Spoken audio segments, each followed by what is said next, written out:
Victor Cracknell's 5-day ordeal began at 1 in the morning on August the 14th, 1989.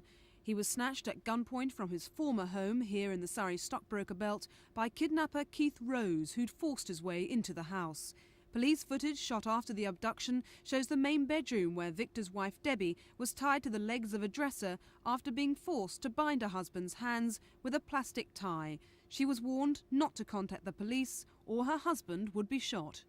Blindfolded, Mr. Cracknell was taken away from his home here in his own BMW car and a typewritten note in broken English left behind, threatening to cut off his ear, nose and fingers if £1 million ransom wasn't paid.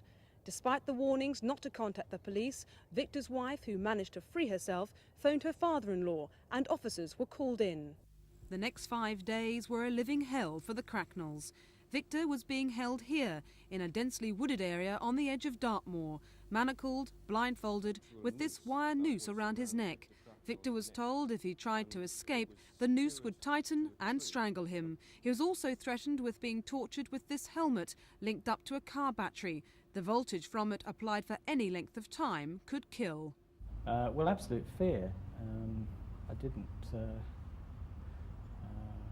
really want to think too much of the possible consequences. Now, did you think that there was a possibility that this man who abducted you would go as far as perhaps killing you if he didn't get what he wanted? Oh yes, that's very possible.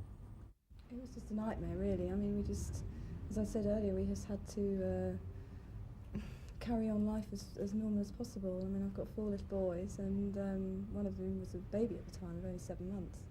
And obviously their needs are very great, and I just had to keep going for them, really. Obviously all my thoughts were, where Victor was and trying to get over what had actually happened to us. I had a lot of support from my parents and we got through somehow. While Victor was being held in the gully, it was his father Desmond who had to negotiate with the kidnapper on a telephone in the Cracknell's home, which was tapped. We have an exclusive extract from one of the conversations between the kidnapper and Desmond Cracknell. In it, Mr. Cracknell is being given instructions on where to make the drop-off after a sum of £142,000 was agreed upon as the ransom.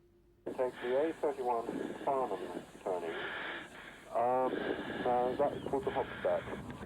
Just before the end of the dual carriageway. Yeah. This brown sign, the tourist type sign, it says Manor Farm Craft Centre. Turn left there. Yeah. And proceed for about 1 kilometre. 1 kilometre, oh, yeah, right. You will see a lay-by. Lay-by? Left-hand side. On left, Jesus.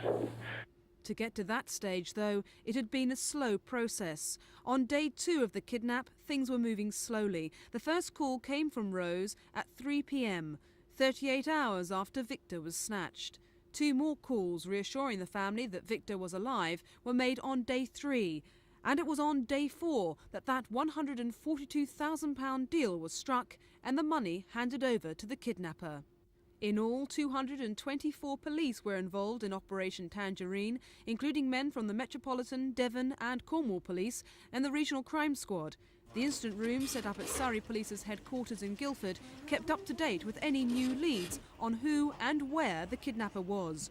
Luckily, by the Friday, Victor had managed to escape. By then, too, police had managed to track down the kidnapper by tracing his car to the West Country. Officers swooped on a house in Exeter and 40-year-old Keith Rose was arrested. At the Old Bailey, Rose was sentenced to 15 years in jail.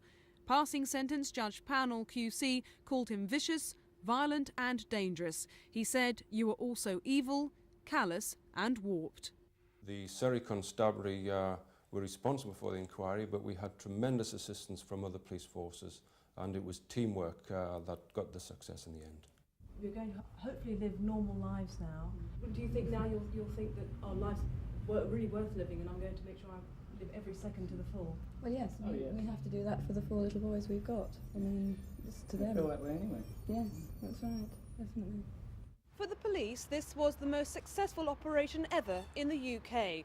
Not only was all the money recovered, but also the victim, apart from a few minor injuries and the mental scars from his ordeal, came out of it alive. Other forces across the country will now be looking closely at the Cracknell kidnapping to ensure that other operations end as successfully. This is Githa Hutton for Thames News.